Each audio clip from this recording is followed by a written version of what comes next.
It's time to get all your Star Wars news in a single file. From Fantatrax TV, this is Good Morning Tatooine! Good morning, Tatooine indeed. We're back once again with your weekly recap of all the Star Wars news from this past week.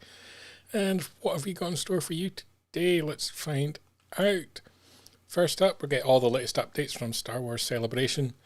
We've got guest announcements for Cantina 2. We'll be checking out Darth Elvis's new track. Hasbro have been revealing the Indiana Jones Retro and Adventure lines. We've had the launch of Mando Mania. It's been week 1. Star Wars The Black Series, Carbonized 2-pack Neb B and Purge Trooper has also been revealed. Gentle Giant have got their Rebel Sabine Wren animated 1/7 scale mini bust. Marvel Star Wars has teased a new crossover event and also announced a Season 2 adaptation for The Mandalorian. We've got clips from The Bad Batch Season 2 and The Mandalorian. Andy Serkis has been talking Andor and what, as well as Snoke as well, some interesting comments there. We'll be discussing. And Star Wars The High Republic has had its latest excerpt released for Cataclysm, the upcoming novel. And to round out the show, of course, the big news from this past week has been Episode 1 of The Mandalorian Season 3. And we'll be giving our thoughts on that. And we'd appreciate your comments on all these news items as we discuss them. And I shall be discussing them with Mr. Paul Naylor from Fantatrax.com. Hello Evening, there. Paul. Hello, mate. You all right? I'm good. It's been a pretty action-packed week. And Mandalorian has obviously dominated it. And we'll be discussing it in detail later, but your sort of general thoughts on that? Great to see him back. Yeah. It was. It wasn't quite the story that I thought we were going to get, but it was very, very good. Yeah, we'll have a look at that later, Brian. Yeah, excellent stuff. So let's dip straight into the news, and first up we've got the latest news from Celebration. Slightly quieter week on the Celebration front. Mr. Newbold joining us in the chat. Evening, Mark. Hello. First up, for those of you who missed out on tickets or suddenly can't go, the official ticket exchange is now officially open from Light. I've used that in the past for selling tickets and also for buying tickets as well, so it's a solid service. What happens with that, Brian? Is it sort of costly to buy them from there, or is it sort of like a fixed sort of additional 10% on what it would have been? How does it work? It is slightly more costly than buying it through the official route. But you can sort of set your level to be alerted of what you're prepared to pay. Okay. So, it's a tricky one. I know there's been some comments on various Facebook groups about people frustrated not being able to sell their tickets. They only allow tickets to be sold for days that are sold out. So currently Monday, which has still got tickets up for sale, you can't sell your tickets for that day. So that's kind of Well, if you had a 4-day ticket for sale. You can sell your 4-day pass. Right, I see. It's only if you had the individual ones. Okay. Yeah. So that service is now open for those that need it. And we also got a surprise couple of extra guest announcements. We had been told last week that the guest announcements were at an end. But Michelle Ang, who is the voice of Omega in The Bad Batch, and Simon Cassianandez from The Mandalorian Season 2, who played the Mandalore Axe Wolves, have both going to be signing at the show through official picks. So surprising extra couple of guest announcements. I did think they might be holding back, a big guest announcement somewhere, but weren't expecting these two actors to be at Celebration. Well, a great name he's got, though. He's almost Simon Cassian Andor, isn't he? Yeah, Yes. fantastic name. But yeah, I'm still expecting there to be a couple of major announcements. It would be a shame for Mark Hamill not to be there, with it being the 40th anniversary of Jedi. Yep. But from what I'm hearing from various fans, it's looking unlikely. But that would be a shame. That would be a shame. Yep. Jack in the comments there asking me how many episodes of the Clone Wars have I finally watched this week. Grand total of 0. That's more than I thought you'd watched. Yeah. We haven't gone backwards. If you're at Celebration, one of the big evening events that's been organised by the fans is Cantina 2. If you were in London for the last Celebration, a lot of people will fondly remember Cantina over at the O2, just across the Thames from the Excel, and a music concert was put on. And this year we've got the same, different venue, but again inside the O2 at the Indigo. And they are also going to be having a whole load of signing guests there as well, for people with the standard tickets to the event, and also VIP tickets have access to an extra 2 special guests. And we've been getting announcements all this week as to who the signers are going to be, and we can sort of go through some of them now. So you've got Paul Casey, who was Admiral Radis, and prices are great, £20, £30, that kind of range for these guests as well, which is much, much cheaper than what Celebration are charging. We'll have to get Mr. Newbold to chip in, but I believe Paul also played some other roles in Star Wars films and TV shows. Yep, 100%, yep. And Ken Colley, who's Admiral Piet. And by all accounts, a massive fan of Ash. Okay. Julian Glover, General Veers, and of course he was in Indiana Jones as well. People will fondly remember him from that. He's going to be exclusive in the VIP Kings Row for signing, so if you want to get his signature, you'll need a VIP ticket. If you get the VIP ticket, you can also meet some of the Fanta Tracks crew as well, because Fanta Tracks are sponsoring the after party as well. Absolutely. Jack's excited for Cantina 2. I think you'll enjoy it. It's going to be a good night. Andy Serkis, Watto, everyone's favourite digital character from the prequels, because nobody liked Jar Jar. Let's be honest, let's don't try and change what happened. We all hated Jar Jar, let's not pretend now. Pretty impressive how they did his wings. There is Mark filling us in on the info on Paul Casey. Eloatzi in The Force Awakens, Admiral Radis and Edro, 2 tubes in Rogue One. And I don't even know how to pronounce that last one. Kai Trinali in The Last Jedi. I don't know who that character was. I'm going to have to Google that one later. Oh dear. We've got Michael Culver, Captain Nida. And the good thing about these guests, right? I mean, it's a shame that they're not actually involved in Celebration itself. Yeah. But this gives people an access to not only a further layer of guests, but also, as you pointed out, the prices are very keen. And let's not be sort of like morbid about this. Some of these actors are knocking on in years. This could be a last opportunity to meet some of your favourite Imperial officers, for example. Yeah. don't miss the opportunity to just say hello and have a quick photo or an autograph with these people, because when they're gone, they're gone. Yeah. And of course, being Imperials, they're part of the official democratically elected government, and they were just trying to uphold peace from the terrible terrorists that were Han, Luke, and Leia. From a, from a Lewis certain point. MacLeod, fellow Scotsman there, will be stepping out of the poodoo.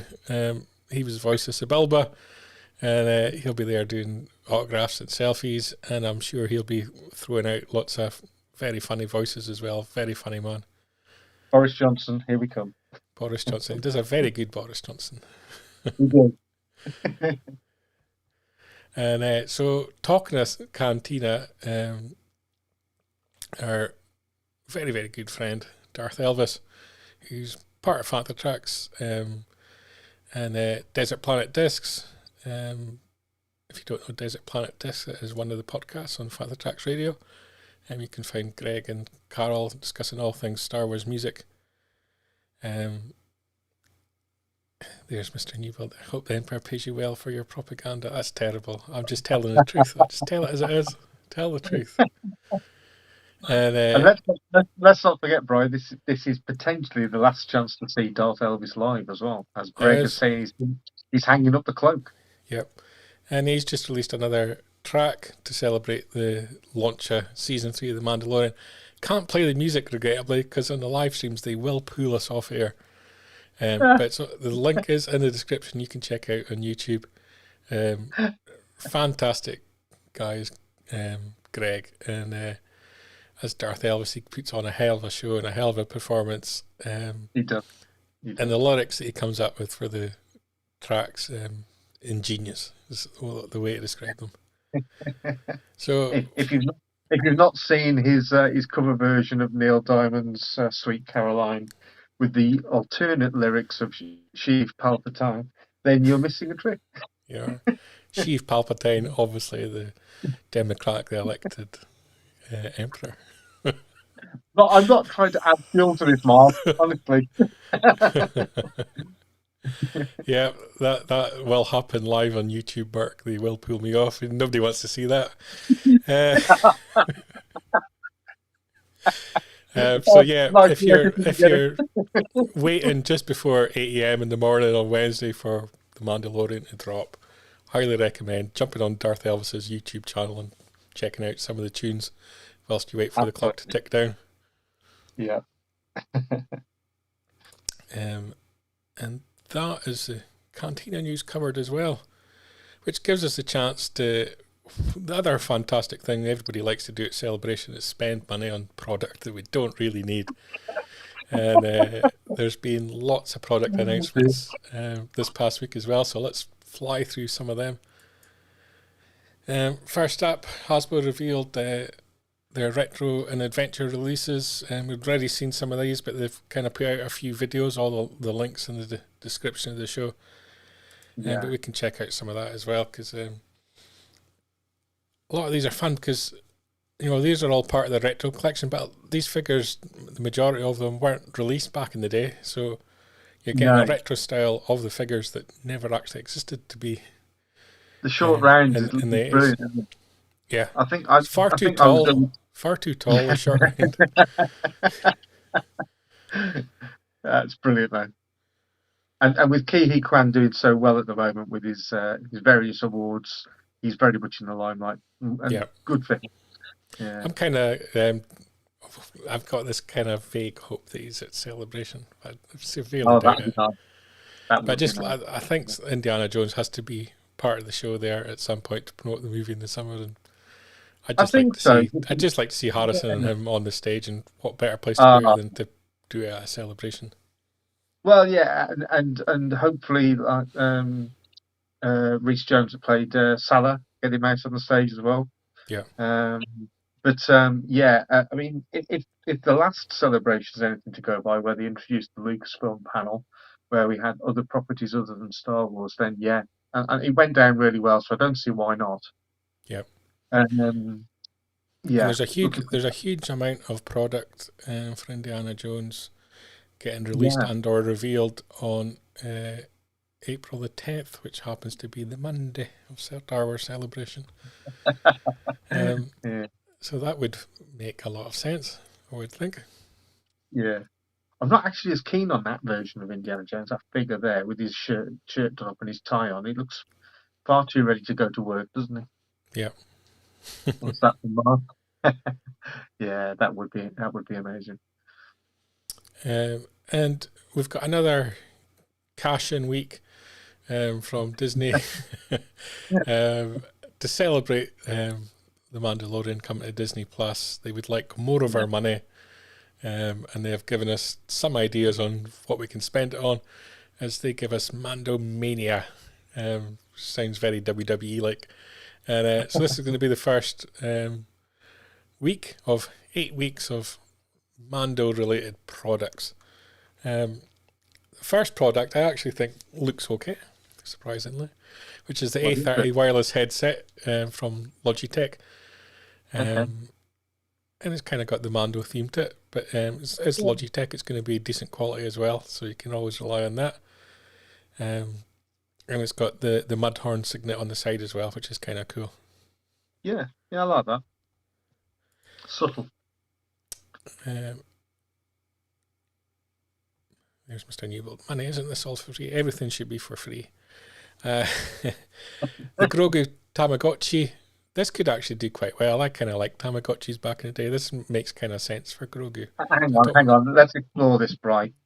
You like Tamagotchi. Your hate of droids. What do you do with your Tamagotchi? Do you just sort of it's not a droid. It's an electronic device.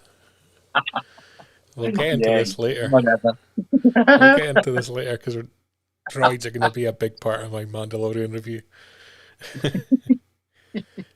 We've got a very nice looking life planner from Erin Condren. Somebody on my life. Yeah, need a lot of planning. A very sad looking Grogu Bluetooth speaker. Yeah. I don't know if that's supposed to be cute. Would you not have gone for cute other than something that looks like you've just upset your I'm saying it looks like he's about to cry, doesn't he? His eyes are filling up. Very strange. I've no idea anything about Disney Emoji Blitz, but we've got the Bo-Katan released part of that, and there's going to be all sorts of other ones. Keep playing the game, apparently, and you'll get more and more of these. No idea, that's something for the kids. And last up, a whole selection of weird and wonderful products. A horrendous looking scooter, a plush, and obviously pops, because you can't do anything Star Wars without a whole bunch of pops. That little Grogu, second one in, is that the itty bitty? Well, it should be miniature size, but I think it's standard sized Funko Pop. It took me a while to realise who the second one in at the bottom was, and it's Luke and little Grogu. Ah, right. Yeah. I didn't get that one. There's Mr. Newbold chiming in on my Tamagotchi. He buys it so he can starve it and kick it. That's what I thought, yeah. So if you're into pops, there's a whole load of pops. Most of these are all based around about the Book of Boba Fett. But obviously, probably most people's favourite parts of the Book of Boba Fett were the Mandalorian elements. Absolutely. And Hasbro have also released a couple of products from the TV series Obi-Wan Kenobi. No better week to release it than the week that the Mandalorian's on Disney Plus. But they've got Ned B, and the Purge Trooper carbonized 2-pack. Both great looking figures. I kind of like the Ned B droid looked kind of good on the show. Only in it for a very brief period of time, but and he was nice and quiet as well, nice and mute. A different kind of design was interesting. Yeah. And the Purge Trooper, I think a lot of people would have liked the Purge Trooper perhaps on its own rather than being in a 2-pack, but you can get it on its own, but these are carbonized, I believe, aren't they? Carbonized figures. Yeah. So these have got that extra layer of shininess and maybe slightly altered coloration from the standard version. It's a strange choice for a 2-pack, but we've kind of come accustomed to that with the Black Series line. I, I was a massive advocate of the Black Series line, and ever since the packaging changed, I've kind of come away from it a bit, which is a shame because it was good. But I'm not going to buy two versions, so I can have one that I can actually look at, and have one mint in the box. Yeah, it's a shame, really. Yep. Pre-orders are now open now over on Amazon. If you go to fantatracks.com, well, the link in the show notes, and click through to fantatracks.com, click the affiliate link. We get them like 2 pence out of your $74.99, and it keeps the lights on. That's $74.99. Yeah. Wow. Yeah. Okay. Something that's perhaps better value. I don't know. Gentle Giants 7th scale mini bust of Sabine Wren from Star Wars Rebels. Available all across the world and Russia. Surprisingly, that they're advertising that at this juncture in political world. Retailing for $150, limited to 3,000 units worldwide, and it's due to arrive in the third quarter of this year. Sabine Wren, I think, is going to be a character that's going to become very popular over the next month. When I would imagine we're going to get a trailer for Ahsoka at Star Wars Celebration. And this is obviously based on our animated version of the character rather than the live action one, but it could be a good investment. Absolutely. I couldn't agree more. And that is all the product reveals for this week. So if you had to buy one thing out of that, if I forced your hand... Probably the Indiana Jones retro figures. Yeah. I just like this. I love the retro style. I've got the majority of the Star Wars retros. Just missing the Crayola Vader and the dodgy looking Stormtrooper that came in the Monopoly set. You've bought all the other Crayola stuff. I've got the other Crayolas there. They're up on the shelf up there. I won't get them down. I'll probably knock everything else off knowing Milo. Yeah. But yes, I've got the rest of the Crayola gang. Yeah, but only one. I've not gone down the route where I've got every single variant of each figure. I've not gone that crazy with it. Yeah. If you're not in the products, but you are into the sort of the publication world of Star Wars, there's some comic news this week as well.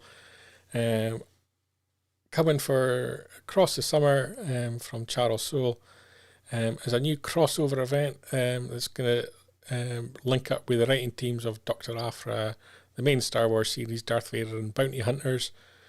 And I haven't been told much about it.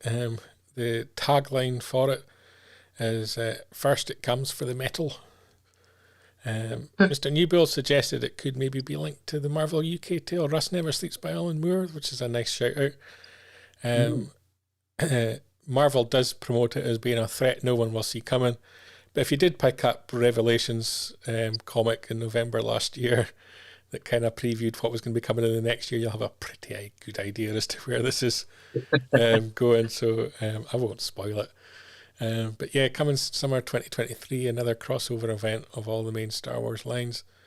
Mixed reaction, I think, in the comic collecting community to this, because I think people want these stories or these series to have their own feel about them, and maybe the crossover kind of changes that a little. They've done it previously, and I don't think people really bought into it too heavily, but interesting they're going to be doing another one. Just have one line, perhaps just go with one line of comics and just sort of like mix it up as you're going along, rather than it smacks of greed sometimes, doesn't it? But, yeah, it is what it is. Yeah. The Star Wars The Mandalorian Season 2, an 8-issue adaptation of the second series of The Mandalorian Disney Plus series, is on its way to Marvel as well. First season, I would at best would say it's had a mediocre kind of response to it. Nobody's kind of blown away with it. but certainly the collecting of the covers has been highly popular, primarily because it's had first appearances for so many of these characters, because obviously they don't appear anywhere else in Star Wars literature than the and they've only appeared in the TV series before, so a lot of people have been picking these up. It's going to be written by Rodney Barnes, artist George Genti are returning for the series as well, and you're going to get a whole host of covers, I imagine, and we've already got some of the official line that you'll get through your comic shop, and we can show some of them now. So these will all be available for you to order from your comic shop, and you can expect there to be store exclusives all over the world as well for this ones, I would think. Yeah. So No, I think it'll be continue to be a successful series, because people are picking up the series. I'm not sure it's going to blow anyone away. It's just weird timing, isn't it? You know, it's like when they announced the season 1 comic, it was so long after it had aired that it just didn't seem weird. I mean, it's not, if they suddenly decided that they were going to redo A New Hope as a comic, because there's such a long time since that was out, that's almost more acceptable than something that was 2 years, 3 years ago getting a comic strip. You know what I mean? Yeah. But I mean, I'd love to see it. I don't know whether I'd actually buy it, but Mr. Newbill making a very good point here that Panini have a version of season 2 out, and that's gorgeous. So the Marvel version is going to have to be something very special. Panini are sort of publishing a comic that's been done by Disney in Italy and distributed through their various European publishers, which they've done previously as well on various other projects. So yeah, I would agree the Panini one's looking a lot better than it does the Marvel one. I'll keep a look for those. Yeah. Question in the comments there from Blue Harvest Toys: why do you think the autograph prices have risen so much? It costs enough to get into Celebration. Great question. I don't think there's any justification for it. I think you've got a US based company struggling with the concept of UK VAT, which is basically like the sales tax that you get in America. The difference being the UK, you have to list your price with sales tax included, versus America that the sales tax is added on after purchase. They've struggled with that concept. I think they've gone overboard with increasing the prices.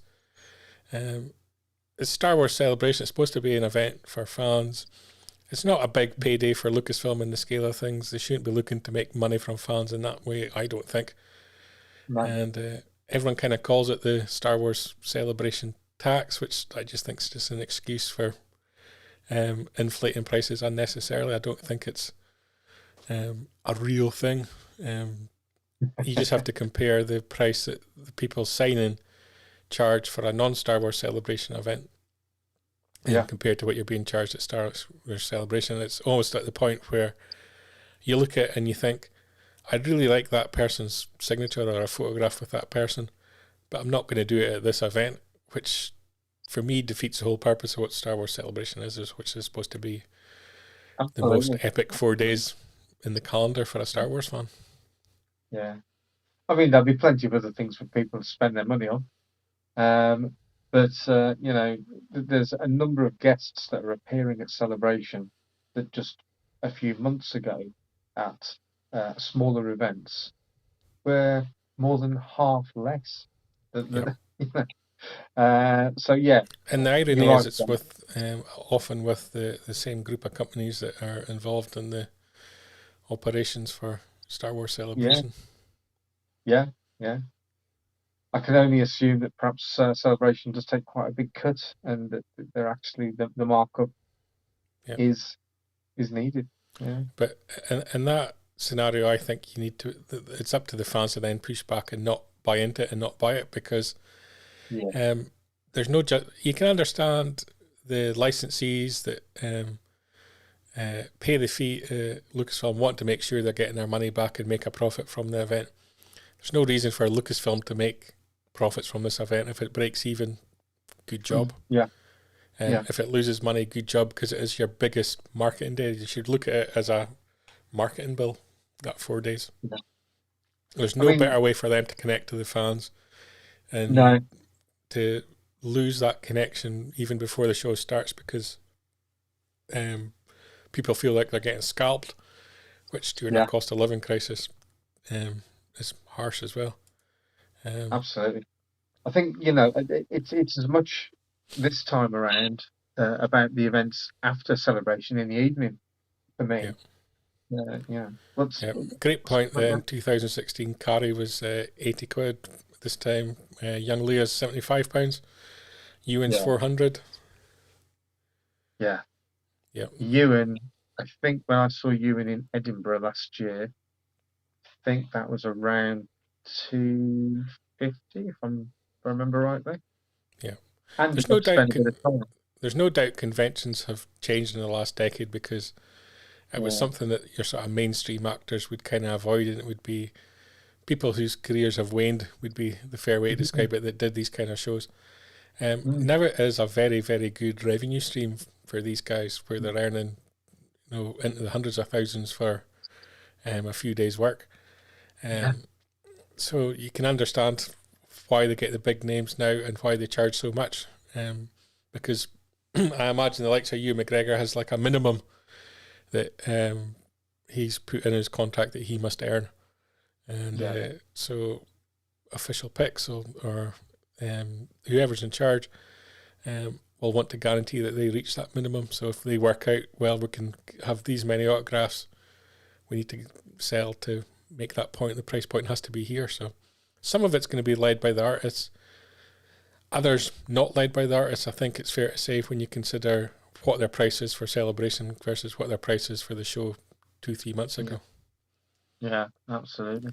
Sad thing is that a lot of the people signing will have in their contract like an exclusivity deal, so they won't be able to do shows in the run up to Celebration or in a period after Celebration as well. So people's Yeah. ability to get the things signed by them is going to be limited this year, I would suggest. Yeah. Which, that's where they've got you again, isn't it? It's oh well. Celebrate. There's more to celebration than autographs. That's very If true. I was an autograph collector, I would have a look, shop around, and then have a look and see whether these people are going to be turning up at Yep. events 6 months down the line. Yeah, that's my advice as well. If you think the price is too much for the autographs and photographs, don't pay it.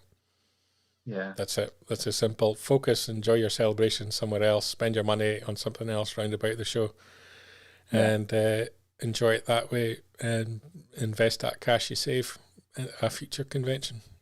You tend to find that the best things about celebrations tend to be meeting other people, as it is anyway. Yeah. And so don't put all your eggs in one basket and standing in a queue to get a very expensive autograph when you can get it for cheap, and probably not have to queue at a smaller convention somewhere else. And actually have an opportunity to chat with the actor as well. Yeah, absolutely. Yeah. Next up in the news front, the Bad Batch has official 2 clip has been released. Let's find it here and give it a play. Have you been watching much of the Bad Batch?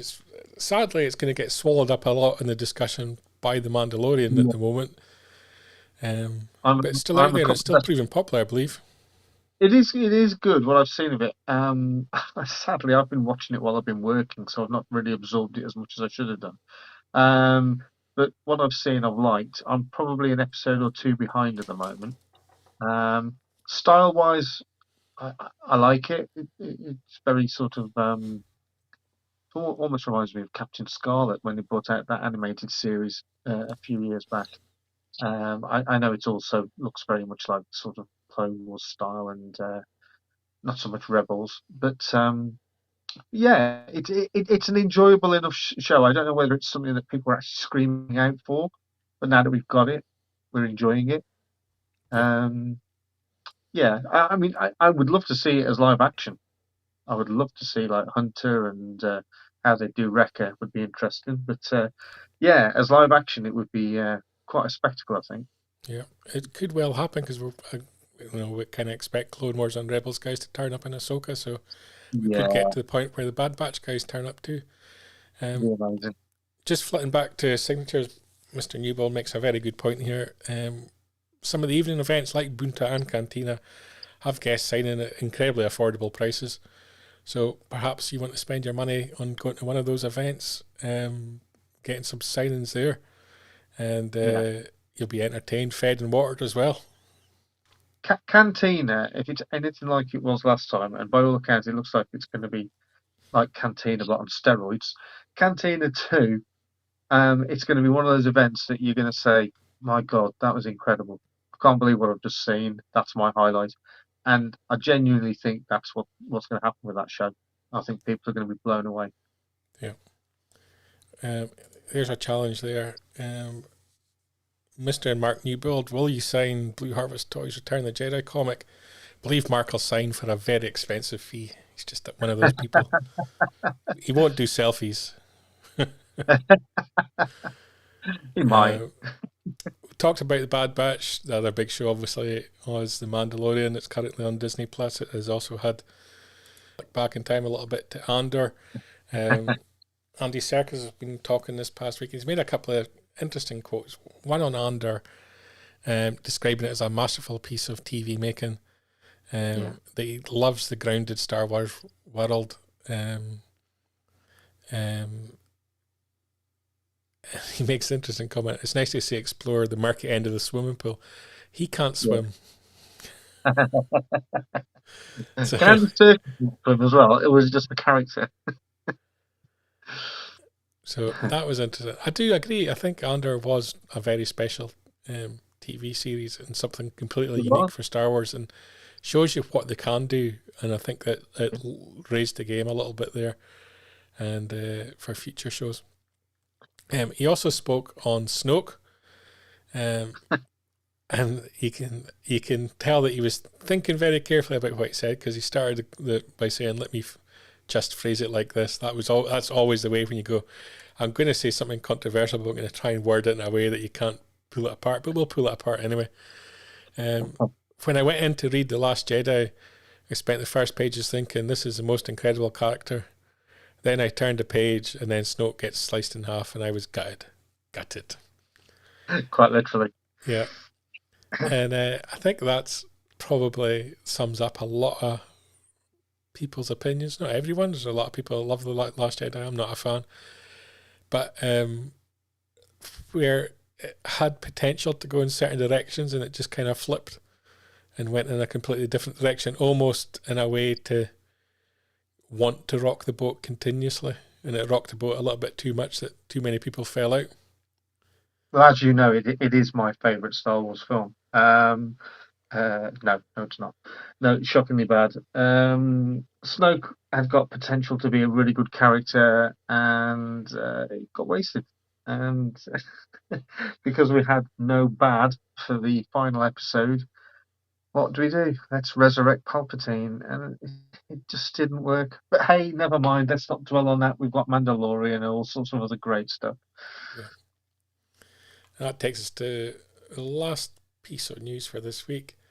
As part of the High Republic, Cataclysm is coming out very shortly, 4th of April, in fact, from Lydia Kang, and it's going to pick up where Convergence left off. And the first excerpt for that has been released, and so if you scan the QR code or find a link in the description, you can go away and read that excerpt.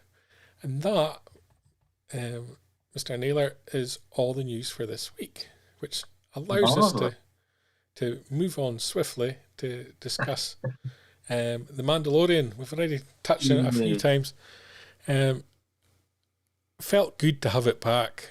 I don't know why, but since Andor came off air, it feels like there's been this real sort of lull and a little bit of a depression in Star Wars fandom, a little bit just this, and I hate saying it, lack of content, because we're so lucky at the sheer amount of content we've got at the moment, that we've been crying out for something and building to it, and there's been a lot of secrecy around the Mandalorian, so the build-up hasn't been as intense as maybe it could have been.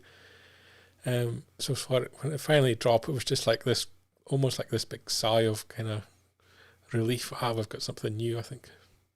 It was like a comfortable pair of slippers, wasn't it? You knew that you were going to get something that was good. So yeah, I clicked onto it 8 o'clock Wednesday morning, and yeah, I love the way it started. It almost hinted that was back in time. I think a lot of people perhaps thought that kid that was being sworn into the Mandalorian way of life, and that he was having his helmet put on. I think a lot of people thought that was Din Djarin. Yeah. Then Mando turns up to save the day, and so clearly we were in the present timeline, if you like, of Mandalorian rather than the past.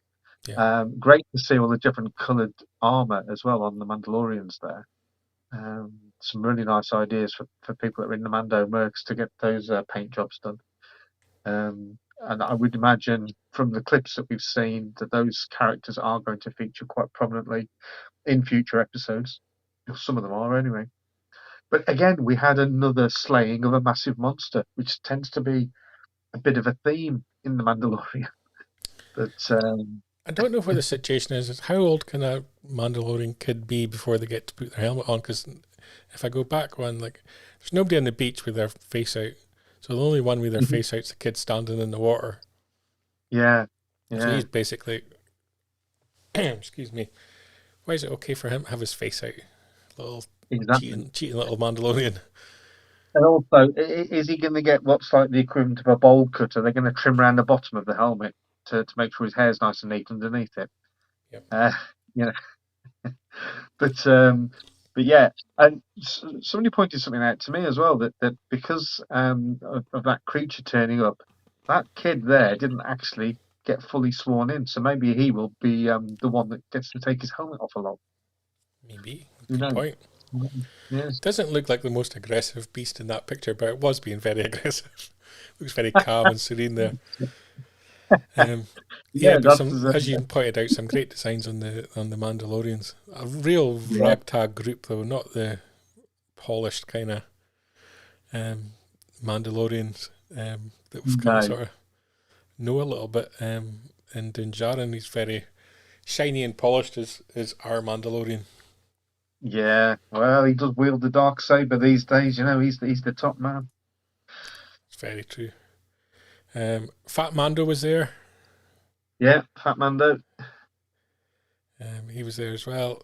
But they were all struggling to take control of this situation with the beast attacking from the Yeah. water until our hero, Din Djarin, turned up in his Naboo speeder and blasted a big chunk out the side of the monster.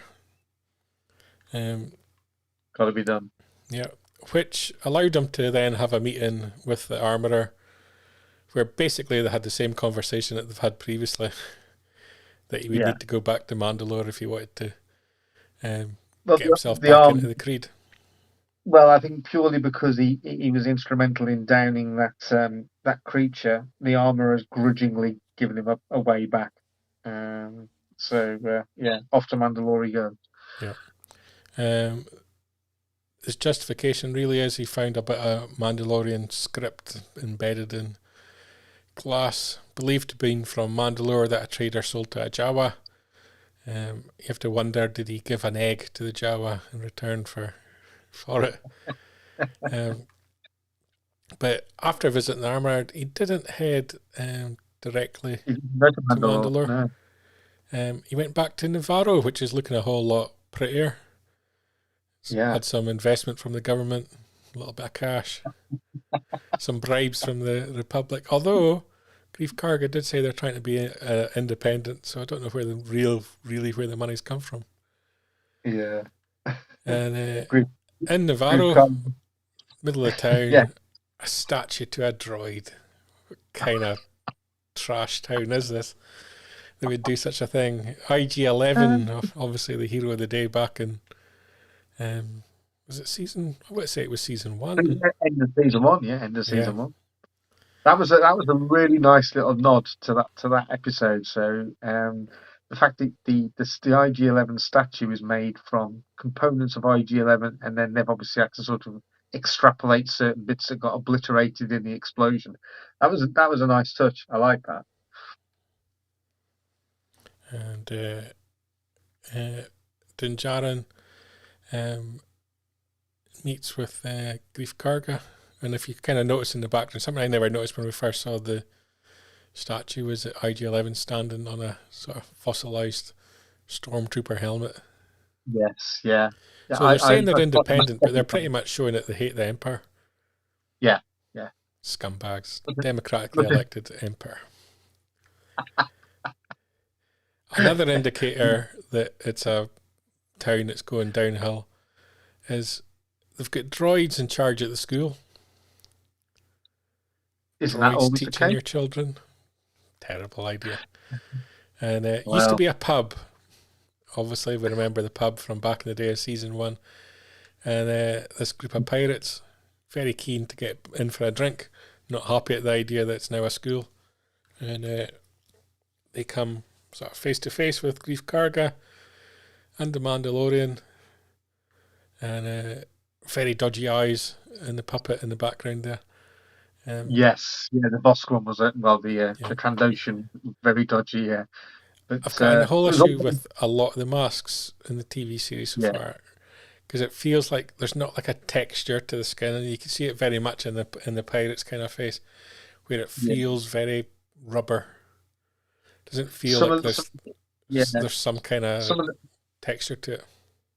Yeah, some of the Nikto characters, the Weequay, and certainly the Trandoshans have been awful. But occasionally they get it right. That gang was very, very Pirates of the Caribbean. It was. Incredibly Pirates of the Caribbean. They don't last very long. Greef Karga and Mando basically take them out, tell the pirate to get on his way, that Navarro's free and independent and not going to be held to ransom by any such pirates, I think. And right. It becomes kind of a theme a little bit later in the episode. And but before we get to that, this disgusted me. Little droids carrying your cape. So watch out for Navarro. There's a whole sinister little underworld going on here. To do with droids. Be careful. It's like ChatGPT. Be careful what you're buying into, people. And Mando, he's keen to get IG-11 as his partner in crime to go back to Mandalore. Obviously, it makes sense for him to take a droid with him in case the atmosphere is not very good. And Mando tries to fix IG-11 himself. And in the process, lobs Grogu at Greef Karga. Just threw him through the air. As IG-11, when he came back to life, had gone back to his original designation of being like a Terminator, and was trying to kill them all. Yeah. And brilliant. It just reminded me so much of Bishop in Aliens. I just thought it was brilliant. Seeing him dragging himself around on the floor. And another warning point in droids: a protocol droid pushed over the statue and killed IG-11. Yeah. A protocol droid killed another droid. A protocol droid killed an assassin droid. Yeah. So, like, what kind of, if you've programmed that droid, right, what kind of protocol encourages it to murder another droid? So this is a dangerous thing. These droids are out of control. I'm telling you. You will always find a way to hate droids, Brian. Oh. You just have to be aware of what's going on round about you. The subtle story going on in the background here. If a droid can kill another droid, then what's to stop it killing a human? It's the rise of the machines, isn't it? It's all happening. And these were cool. I like these. You see, you're liking characters that help droids. It's not wrong. Great puppets, aren't they? They are brilliant, yeah. And it was nice to see that they brought, is it Shirley Henson, who did the voice for Babu Free? She was back on board doing the voices for these. So that was cool. And also I think she gets involved in the puppetry. She certainly did with Babu Free. Spud's wife in Trainspotting. Yes, that's right. That's right. And there they go. Little goatee beards. I know, it's great. They reminded me. I know they don't look anything like them, but they reminded me of the Doozers out of Fraggle Rock, out of the It UK was. It's version. somewhere between the borrowers and the doozers. Yeah, yeah, brilliant. And I kind of liked the set design Yeah, for it. Just everything kind of yeah. squished down and so on. And they went to work trying to fix IG-11, but they're missing a vital component.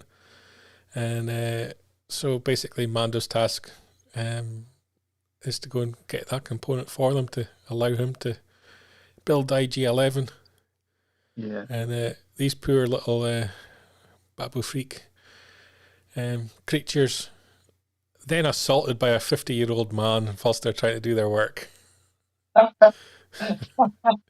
And people called this cute. That's a 50-year-old assaulting someone just trying to do their job. Unwanted harassment in the workplace. I want to get a Bad Baby T-shirt made up with that picture on it. Brilliant. So Mando, with his task all set, heads off in his Naboo speeder on his mission with the intention of coming back to get IG-11 working. And as he escapes, he's encountered by our pirates from earlier who attack him en masse. But let's not forget, he even used the word avast. Yeah, they didn't just become space pirates; they became Pirates of the Caribbean pirates.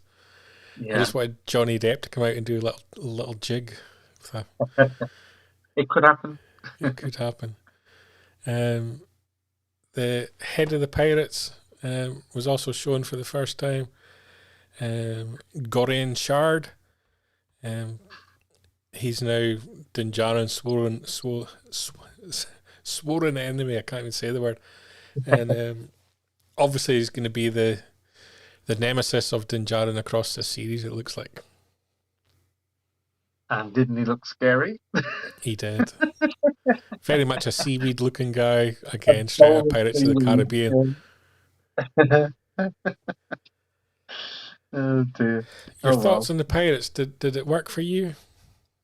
I didn't mind it, in all honesty. It was very sort of childlike sort of pirate interpretation, I suppose. I mean, Han Solo was always referred to as a space pirate, wasn't he? But I'd have preferred them perhaps to have gone down that kind of route. But it was okay. That character itself was quite ridiculous, especially when they show a close up of his head. It's.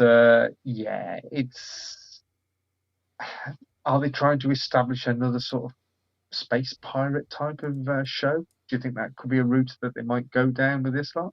It wouldn't surprise me if by the end of it they become all chummy with Mando, and then they decide, right, let's make a TV series out of these pirates. Yeah. That could happen. Yeah. And Mandalorian, instead of heading off looking for the part he needed for IG-11, ended up going on a different journey. He went to Kalevala, a planet in the Mandalorian system. Yeah. There, Phil Parker there. They can't count. Pirate leader said Mando shot down 4 when he shot down 5. I'll need to go back and check that. I like that. I'm the accountant. I should have noticed these kind of things. But yeah, Mandalorian, back to the Mandalore system, Kalevala, which I don't know if it's been mentioned in Star Wars lore before. I imagine it's probably popped up in the animated world because it's not one that I've come across before. No, it's not one I'm familiar with. Maybe some of the people. Home of House Kryze. And I'm a little bit confused because as far as I was concerned, Mandalore, which I guess Mandalore's a planet, but the whole system was destroyed, and that's why they're all sort of scattered individually all across the galaxy. But they've got a pretty nice homeworld there in Kalevala.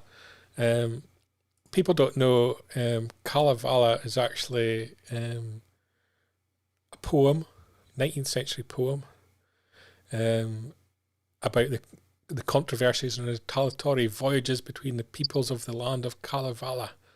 So I wondered if that's where the name came from. A little bit of useless information for you. Check out the big long bri. Yeah. And so we get to see another dodgy castle sitting on the edge of a cliff, which is becoming a common theme in Star Wars. And that's coastal erosion waiting, isn't it? That's shocking. You don't build it there. Yeah, pure choice. And Mandalorian does a long walk down to meet Bo-Katan, who looks like she's really uncomfortable there. I was going to say, do you think he's phoned ahead to say, I'm popping to see you? Because if she spends all her days just sat there in a chair like that, what a waste of a life. Come on, love, get out there and go and do something. So basically, the thing we basically learn is that since she's lost the Darksaber, she's basically lost all her hanger-ons. She's got no support anymore. She's there herself, basically. Well, that's ridiculous. How's she going to eat? And we'll kind of get a face-to-face, but it doesn't really go anywhere. No. It was kind of an odd scene to kind of cap it on. Didn't make sense that the Mandalore headed there and not just straight to Mandalore. Because if he was heading there, he wasn't going to get help, because they didn't particularly leave in good terms with him now being in possession of the Darksaber, something that she wants. Yeah. So he was only going to encounter conflict, you would have thought, going there. And so he kind of leaves. Which, this is the bit that puzzles me, is he wants to go to Mandalore to bathe in the waters underneath the mines, to repent and be allowed to call himself a Mandalorian and be part of the creed. Yeah. But he wants IG-11 fixed to help him do it, so he needs to find a component for IG-11. But he travels all the way to the Mandalore system to have a pointless meeting with her, rather than going looking for the component. You'd get the component, get IG-11 fixed before you headed to the Mandalore system. Do you think you might be overthinking it? No, I just think that the writers haven't thought it. I honestly think the writers haven't thought it. It's like bizarre. Perhaps they've got Ryan Johnson back involved. I don't know. It's a bit like if you're waiting for your tickets to arrive for Star Wars Celebration, travelling all the way down to the Excel Centre, saying it to someone at Wilco there, haven't got my tickets yet. And the guy goes, oh, well, they're getting posted out to go all the way back home. To get your tickets to then go back to the Excel for Celebration. Pointless exercise. Yeah. But yeah. Isn't all exercise pointless? Yeah. So there was bits of the first episode I really enjoyed, but there was some really confusing, puzzling elements to it. It felt like we just want to get Bo-Katan in this episode somehow. Yeah. It didn't fit with the story. She didn't feel horned in, absolutely. I'm not particularly enamoured with the whole Phil Parker there. Pretty sure she'll get piles off that seat. I'd agree. I'm not enamoured by the whole pirate thing. I didn't like the way they were presented. Not against the concept of having pirates. It makes sense that there would be people attacking ships in various space lanes and intercepting cargo and so on. They were a bit too cartoony, weren't they? Yeah. Because the tone of Mandalorian has always been quite gritty, apart from the those damn awful scooters that we had in season 2. Oh no, that's a Book of Boba Fett. My apologies, my bad. Let's see where they go. It could be that we look back on that episode when we've seen others and think, oh yeah, it's all right. Sometimes that has to happen, doesn't it? Sometimes you have to have subsequent episodes where you'll get what that was all about. I think the fact that everything's been kept secret in the build-up to it, there's like a lot of parts of the episode that feel a little bit drawn out a little bit because they're having to tell us the story. And almost spoon feed it a little bit to us, that if some of it had sort of been explained in the build up to the series, you could have flirted over it a little bit more, but they had to give a little bit too much detail maybe. Well, there's going to be people out there as well, the casual watchers that may have done a bit of a quick recap and watched season 2 of Mando. Yeah. But if you don't watch those 2 key episodes of the Book of Boba Fett, you don't get the whole reason why Grogu's back with him. Yeah, I So, don't. I was surprised that wasn't sort of handled better. I kind of expected a longer intro. In fact, like the intro that they kind of released on YouTube, recapping the first 2 series in the Book of Boba Fett, should have been patched on at the start of this episode. absolutely. And especially because it was quite a short episode. I think it was about 33, 34 minutes, something. Yeah, it was, yeah. So it wouldn't have like been out of place just to have a long intro. It's already made. It just takes a bit of cutting in. Yeah. Yeah, it would have made sense. And we're almost 2 years, I guess, since we've had The Mandalorian on air. And so maybe having a sort of gentler episode and let's just put all the pieces in play for kicking off again and starting again. It almost felt like a series opener rather than a season opener. It kind of felt like let's reboot the series and start from scratch and explain everything again. So a little bit of a slower episode maybe. Yeah. I think it'll go good places. I'm looking forward to seeing R5D4 get his moment. And replacing Grogu in the droid port at the back. Nice to see Grogu waving though. Always good to see Grogu give us a wave. Yeah. A friendly kind of guy. Although I think we're going to find out he's evil. Deep down, he's evil. Can't wait to hear his voice. Yeah. Would it shock you if, in the prequels, everybody assumed it was Anakin that killed all the younglings? If it turns out, in fact, it was Grogu? Oh, fantastic! What a you never see the younglings get killed by Anakin, and he's just been labelled that by the disgusting terrorists because he's basically number 2 to the democratically elected emperor. He's just Did they not show it as part of that hologram that Obi-Wan saw? I think he did see it. No, no, you're right. Could have faked that. Could easily have faked that. It's Darth Jar Jar. See, Jar Jar. He's my hero because he upheld democracy and gave the Emperor the powers that he needed to fight these terrible terrorists. He knew what he was doing. Absolutely. That's what you see in Andor, stealing the people's wages. All those Imperials had worked hard for those wages, and there's Andor just stealing it. What kind of organisation would do that? Are we going to see? Are we going to see a return of your Krennic uniform at Celebration? Krennic's my hero. He was trying to restore peace to the galaxy through his peacemaking machine. Like people could just call the Death Star, just assume that it's a bad because it's called the Death Star. It's just unfortunately named. It was this peace creating machine. That's it. The peace creator. That's what he should have been called. That's it. It's going to bring stability to the galaxy, and what ends up happening is everything's just completely unstable. Just constant fighting, terrorism. Terrible. You can't make an omelette without breaking a few eggs, can you, Brian? No. So that's what I think we're going to get. Here we go, Phil. He's Rebel Legion. You can't listen to that. Phil, as we know, is one of the terrorists. You should just call yourselves the Terrorist Legion. That's what it should be known as from now on. The democratically in power 501st. Yeah, right. But yeah, that's what happens. So you could find out Grogu's the one that killed all the younglings. Could be. He could be the evil one.